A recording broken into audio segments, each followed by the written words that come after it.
अस्सलाम वालेकुम। सियाणे कहंदे भी सरफा करके सुत्ती ते आटा खा के कुत्ती। रब बंदे नूं दौलत देवे पर उहनूं खर्चण दा हौसला भी देवे। इत्थे बंदियां को पैसा बड़ा दौलत बड़ी पर वो खर्चदे नहीं। वो किसी गरीब गुरबा या किसी माड़े भैन भरा ते ताकि वो अपनी जात ते ही नहीं खर्चदे फिरदे इत्थे ललियां तरह। इत्थे एक बंदा उहदे कोल लखां रुपईया ले उन्हें साल वास्ते बैंक च बनाया है, आप लोगों तो उधारे मंगदा फिरदा इदां भी मन्निया यार खून पसीने की कमाई आ भी इदा नहीं डा हुंदी। नाले कहंदे इत्थों लैके कुछ नहीं जाना भी सारा कुछ इत्थे ही रह जाना तो फिर खर्च लो। आखिर इत्थों खाली हत्थ जाना, वो खाली हत्थ भी जाना मजबूरी है भी हत्थ काम छड़ जाते किसी शै नूं हत्थ नहीं पैंदा, नहीं तो बंदे माफ़ी ना देण भी की हालात बने आ। किन्नी बेरोज़गारी भी किसी माड़े रिश्तेदार की कोई धी ठा दिओ, किसी का जवान पोता भी उन्होंने किसी आरे ला दो।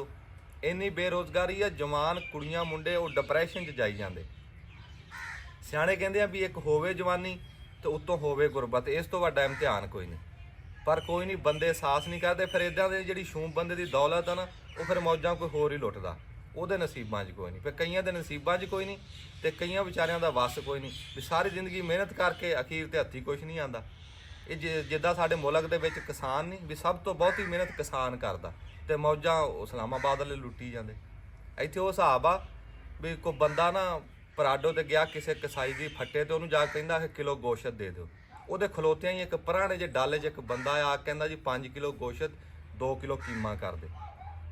ਉਹ ਪਰਾਡੋ ਵਾਲਾ ਹੈਰਾਨ ਹੋਇਆ, ਜਦੋਂ ਡਾਲੇ ਵਾਲਾ ਚਲਾ ਗਿਆ ਉਹ ਕਸਾਈ ਨੂੰ ਪੁੱਛਦਾ ਕਹਿੰਦਾ ਇਹ ਬੰਦਾ ਕੌਣ ਸੀ, ਕੰਮ ਕੀ ਕਰਦਾ ਹੈ। ਉਹ ਕਹਿੰਦਾ ਯਾਰ ਇਹ ਕਰਦਾ ਕੁਛ ਨਹੀਂ ਵੀ ਸ਼ਹਿਰ 'ਚ ਜਿਹੜਾ ਬੰਦਾ ਕੋਈ ਅਮੀਰ ਮਰਦਾ ਨਾ ਉਹਦੀ ਜਨਾਨੀ ਨਾਲ ਵਿਆਹ ਕਰ ਲੈਂਦਾ ਤੇ ਉਹਦੇ ਪੈਸੇ ਤੇ ਹੀ ਐਸ਼ ਕਰਦਾ। ਆਖਿਰ ਤਿੰਨ ਇਹਨੇ ਬੇਵਾ ਨਾਲ ਵਿਆਹ ਕੀਤਾ ਵੀ ਜਿਹੜੇ ਬੰਦੇ ਦੌਲਤ ਛੱਡ ਗਏ ਸੀ ਹੁਣ ਮੌਜਾਂ ਕਰਦਾ ਉਹਨਾਂ ਦੇ ਪੈਸੇ। ਕਹਿੰਦਾ ਅੱਛਾ, ਕਹਿੰਦਾ ਤੂੰ ਮੇਰਾ ਵੀ 5 ਕਿਲੋ ਗੋਸ਼ਤ ਤੇ 2 ਕਿਲੋ ਕੀਮਾ ਕਰ ਦੇ। ਉਹ ਲੈ ਕੇ ਘਰ ਗਿਆ, ਉਹਦੀ ਜਨਾਨੀ ਕਹਿੰਦੀ ਵੀ ਤੈਨੂੰ ਤਾਂ ਕਿਲੋ ਗੋਸ਼ਤ ਕਿਹਾ ਸੀ, ਤੂੰ ਇੰਨਾ ਮਾਲ ਚੱਕਿਆ ਵੀ ਕਿਸੇ ਦਾ ਕੋਈ ਦਾਵਤ ਕੀਤੀ। ਉਹ ਕਹਿੰਦਾ ਨਹੀਂ ਦਾਵਤ ਨਹੀਂ, ਕਹਿੰਦਾ ਮੈਂ ਆਪਣੇ ਮਾਲ ਤੇ ਆਪ ਹੀ ਮੌਜਾਂ ਕਰਨੀਆਂ ਤੇ ਆਪ ਹੀ ਖਾਣਾ। ਉਹ ਕਹਿੰਦੀ ਕਮਲਿਆ ਤੇਰਾ ਹੀ ਆ ਤੇ ਤੂੰ ਹੀ ਮੌਜਾਂ ਕਰਨੀਆਂ। ਕਹਿੰਦਾ ਨਾ ਤੈਨੂੰ ਨਹੀਂ ਪਤਾ ਇੱਥੇ ਇੱਕ ਡਾਲੇ ਵਾਲਾ ਵੀ ਤੁਰਿਆ ਫਿਰਦਾ।